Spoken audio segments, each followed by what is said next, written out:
This is K2 News at 5 on your side. Tonight, we are in a Storm Tracker 2 weather alert. At government camp, drivers are braving the passes. Take a look and you'll see the snow all along the sides of the roads. Not looking too busy right now, though. And on the coast, the winds are getting ready to pick up heavier overnight. Right now, the water looks still and the cloud cover is looking heavy. And at this hour, downtown Portland looking a little bit on the wet side. You can see drops of water on our camera all over the city. Good evening. Thanks a lot for joining us, everybody. I'm Steve Dunn. I'm Deborah Knapp. Storm Tracker 2 meteorologist Dave Selesky is here to break down what areas will be most affected and when. But first, I want to get straight to K2's Emily Gersh, who's on the ground at Timberline Lodge in Government Camp. Emily, what are people saying about the snow there? Well, Deb and Steve, it is coming down again, as you can see. And if you look over here, you can already see how much snow is on the ground. This is just over the past couple of days. We spoke with several people here today who said there is just nothing like a fresh batch of snow for people who love to go skiing and snowboarding. But you're going to want to take your time if you decide to come up here. This morning we had probably a foot of fresh snow, so we're doing everything we can to get it cleared out. We've done a pretty good job, and right now we're just trying to keep the gravel down, keep people from spinning out. Brian Goodwater at Timberline Lodge says snow-capped mountains just before the holidays are having a magical effect on the hundreds of people hitting the slopes Monday. What is it about a fresh snowfall that attracts people to the Timberline Lodge? It's that soft snow. You know, it's the snow angels, and when you make your turns on your board or your skis, it flies everywhere, and it's just beautiful and soft, and it doesn't hurt to fall. It's absolutely magical, and it's so close to Portland. That's what makes it so nice. It's really tempting to take another day off of work, I can say that. Matt Simrow from Mount Ferno, Washington, was sporting a tropical look with a straw hat and Hawaiian shirt over top of his ski gear. This is my daily gear. I go hiking in it, go ski the resort. Others were taking in the sights and sounds of the Cascades for the first time, like Joshua Soul from Atlanta, Georgia. Being someone who, I've been out of the snow for a while, it's kind of nice to see, I say bring it on. I'm really excited. And if you do decide to drive up the mountain, take it easy on the roads. Please chain up, mind the signs. We had a 15-car pile up on Saturday down by our shop, and it does get slick. Drive slow and be careful. Goodwater has this advice as you get closer to the lodge. When you're just hitting Timberline Road and you're at the bottom, the road can seem nice, but it changes very quickly. And when you get up to probably the last half mile up here, and especially up here at the lodge, it's a whole different story. So be ready for anything. Now, the ski lifts and shuttles, of course, stopped operating at 4 p.m. since it is getting dark now. The Timberline Lodge does have more information on conditions and mountain safety on their website. You can also, of course, subscribe to our Storm Tracker 2 weather alerts for the latest conditions. We're live here at Timberline Lodge. Emily Gersh, K2 News. Emily, nice hat. That's a good-looking hat. It looks great, always. Nice Keeping you warm. Yes, no doubt. Dave Selesky joining us now. How much snow are they going to get up there? They're going to see probably another half foot to maybe 8 inches of snow at Timberline Lodge overnight tonight. Now, by tomorrow at this time, that snow is going to be well above Timberline, about the 8,000-foot elevation. Now, that being said, we've got all kinds of things to cover here in the next few minutes. So, again, winter storm warning stays posted for the central and northern Oregon Cascades through 10 o'clock tomorrow morning. That's this area you see right here for, again, maybe upwards of 6 to 8 inches of new snow up around Timberline Lodge on Mountain, even more down in the central Oregon Cascades. We have a high wind watch begins tomorrow on the Oregon coast for peak wind gusts there well above 50 miles an hour. It'll be close to 60 miles an hour by late tomorrow and going into Wednesday. And we have a winter storm advisory, or actually winter weather advisory up for a good portion of northeastern Oregon. That's going to go all the way through until Wednesday as well, or late tomorrow night. We keep an eye on that. Radar over the last few hours started out pretty quiet in the early afternoon, but as you can see, rain here coming up out of the southwest. Throughout all of the metropolitan area right now, moving up into parts of western Washington, and there's all that snow, again, stacking up right now in the Cascades. The snow level right now, about the 4,500-foot elevation. Between now and tomorrow morning, jumps to about 5,500 feet, and then by tomorrow evening, as high as about 8,000 feet. Now, a little sky cam tour for you. Pretty quiet, overcast skies now in Hood River, but 39 degrees the temperature there. Downtown Portland up on top of the Standard Insurance Tower. Raindrops hitting our camera lens, as you can see.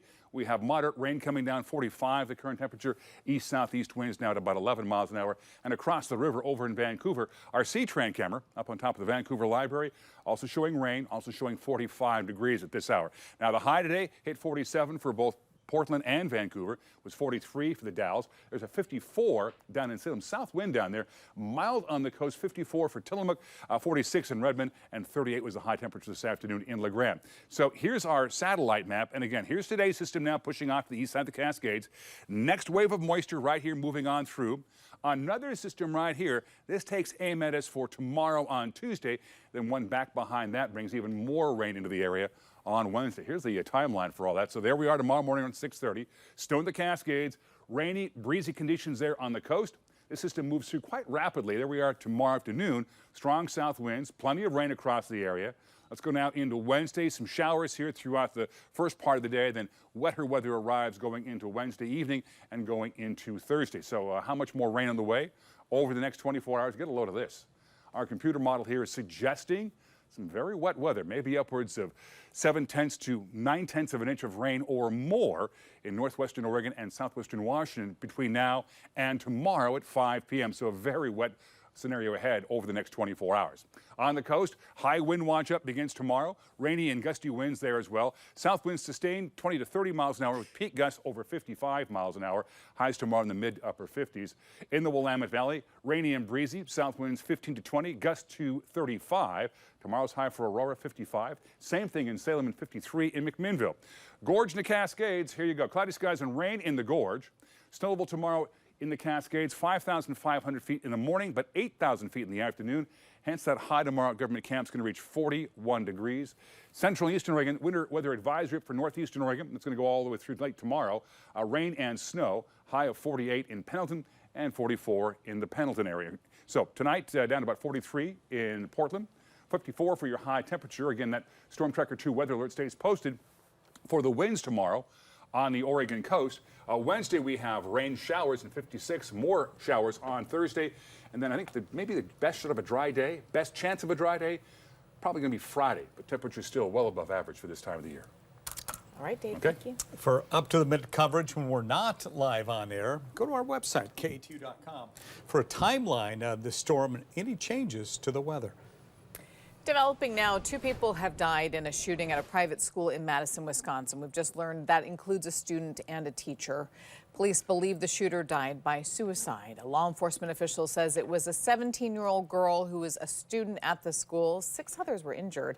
2 of the injured are in critical condition with life-threatening injuries. Police and federal investigators are on scene at Abundant Life Christian School. It's a K-12 school, just under 400 students. Witnesses say the children were rushed from the school to a nearby church building. One parent says she's grateful her daughter and nieces and nephews are safe.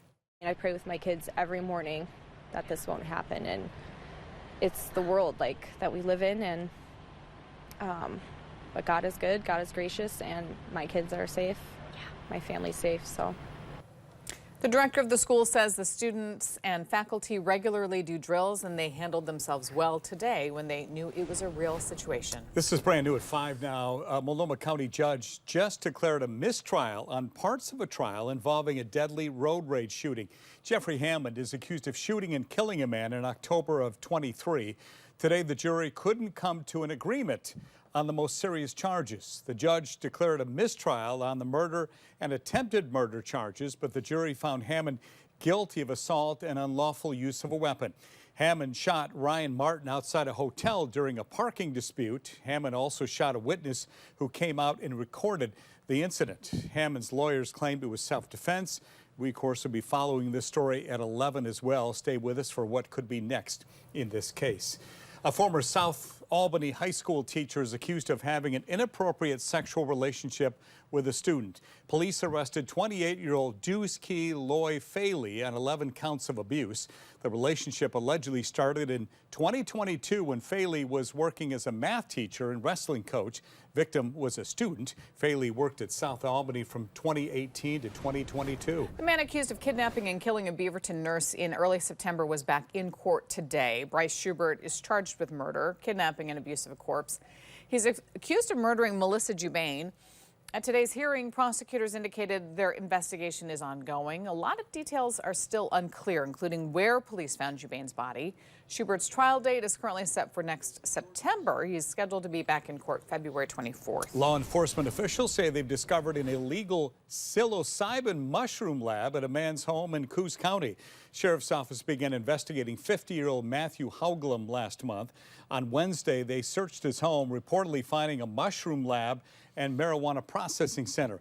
Detectives say they also seized more than 2,000 mushrooms, almost 50 guns, and multiple grenades from the home. Charges against Hauglam are pending now as they continue to investigate. He is not in police custody as of this evening. Developing tonight, the head of Washington Public Schools throwing support behind a proposed ban on flavored tobacco products. Lawmakers are set to take up the proposal during next year's legislative session, which begins in less than 30 days.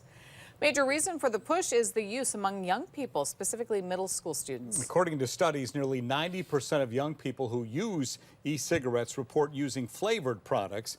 Katu Shelby Slaughter joins us live from Vancouver now. And Shelby, if the legal age to buy these products is 21, how are so many kids getting their hands on them?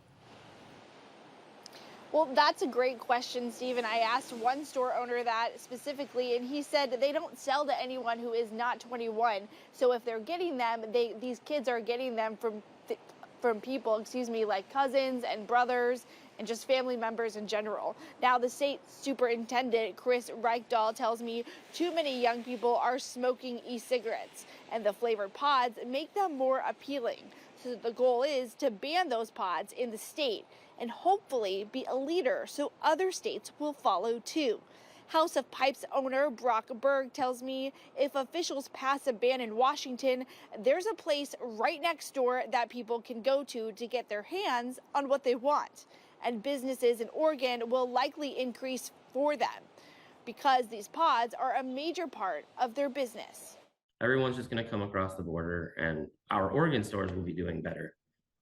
Cool. It doesn't make a whole lot of sense when you're leaving the doors open right across the street or right across the river. Now, if the ban passes, it is sure to incur legal challenges. In Oregon, commissioners in Multnomah County approved a ban on flavored tobacco products in late 2022. It was supposed to go into effect back in January. That is still tied up in the court system. Reporting live in Vancouver, I'm Shelby Slaughter, K2 News. All right, Shelby, thank you. Also today, the Oregon Attorney General announced a $3.5 million settlement with RV dealer Camping World. Ellen Rosenblum released a statement saying their investigation found that Camping World advertised a heavily discounted Dare to Compare price, but then would get back its purported discount by double charging people for freight and prep charges. Camping World will return $3 million in refunds to affected customers. Now, people who bought a vehicle after December 31st, 2018 may be eligible for a refund under this agreement. 'Tis the season for seafood, and today is the start of the commercial Dungeness crab season for much of the Oregon coast. Nab crab from Cape Falcon, just north of Manzanita to the California border. Only mature crabs are able to be harvested. All others must be released. Commercial crabbing bays will be open until midnight on December 31st. Well, giving this holiday season has no age limit. Today, students at Touchstone Preschool in Tigard helped load up brand new toys that will be delivered to homeless children.